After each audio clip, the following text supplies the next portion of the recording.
Napakaganda nung panghakot ng mga karton at saka papel.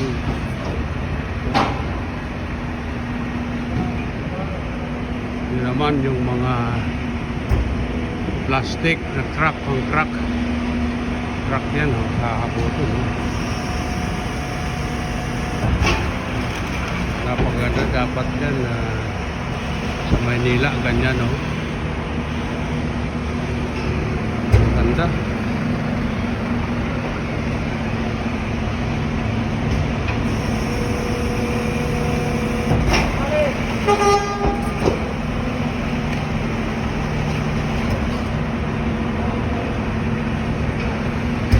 Super ganda ng mga truck nila, panghakot ng basura.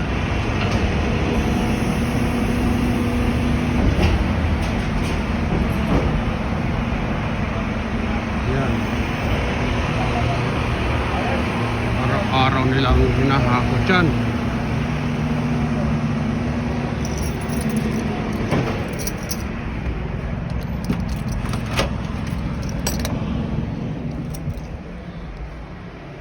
Pasok naman sa trabaho ang OFW.